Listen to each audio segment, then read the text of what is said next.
बात दिसंबर की है। बहुत कड़कड़ाती सर्दी पड़ रही थी। रात का समय है और मोटू सो रहा है और बहुत जोर से खर्राटे भर रहा है। मोटू के खर्राटे की वजह से पतलू को नींद नहीं आ रही, लेकिन कुछ समय बीतने के बाद पतलू की सो जाता है। लेकिन जब रात को 12 बजते हैं तो अचानक पतलू की नींद खुल जाती है। पतलू को कुछ सुनाई देता है। जब है गौर से सुनता है तो उसे गेट बजाने की आवाज आती है।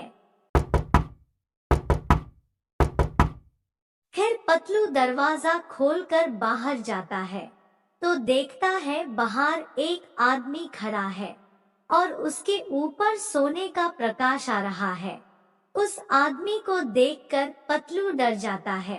फिर वह आदमी पतलू से कहता है, तुम्हारा नाम पतलू है, मैं जानता हूँ। आज से ठीक 2 दिन बाद तुम्हारे दोस्त मोटू की मौत होने वाली है। तुम लोगों ने हमेशा दूसरों की मदद की है, किसी को परेशान नहीं किया और बड़ों का कहना माना है। तुम दोनों बहुत अच्छे आदमी हो, इसलिए मैं तुम्हें यह बताने आया हूँ।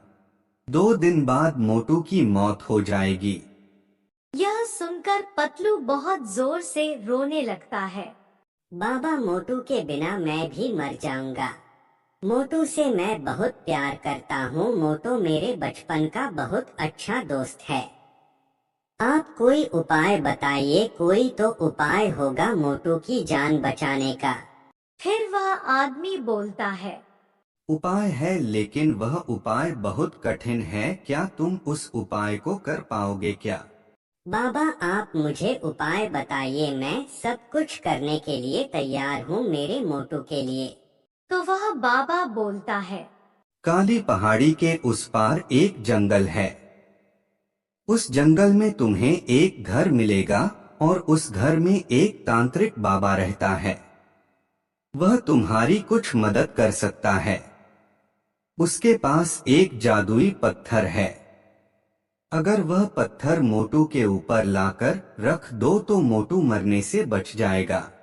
और मैं तुम्हारी दोस्ती देखकर बहुत खुश हुआ, तो मैं तुम्हें मेरी शक्ति से सीधा उस जंगल में पहुंचा देता हूँ, जहाँ तुम्हें वह तांत्रिक मिलेगा। फिर वो बाबा पतलू को अपने जादू से उस जंगल में पहुंचा देता है। पतलू जंगल में तांत्रिक को ढूंढता है और उसे तांत्रिक का घर मिल जाता है। फिर पतलू तांत्रिक से मिलकर तांत्रिक को सारी बात बता देता है। फिर तांत्रिक बोलता है, लेकिन तुम्हें मेरे एक सवाल का जवाब देना पड़ेगा। अगर तुम्हारा जवाब सही निकला तो मैं तुम्हें वह पत्थर दे दूंगा। फिर पतलू बोलता है, मैं आपके सवाल का जवाब दूंगा, बस आप मेरे मोटू को बचा लीजिए कैसे भी करके।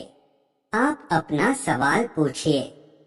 ऐसा कौन सा जीव है जिसकी गर्दन काट देने पर वह कुछ हफ्तों तक जिंदा रहता है? फिर पतलू सोच में पड़ जाता है। थोड़ी देर सोचने के बाद पतलू को जवाब आ जाता है।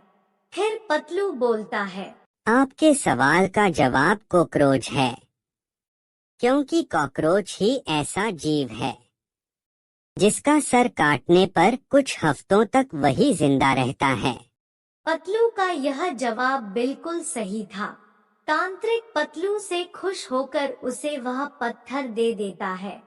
फिर पतलू मोटू के पास जाकर उसके ऊपर वह पत्थर रख देता है। इस तरह पतलू ने मोटू की जान बचा ली।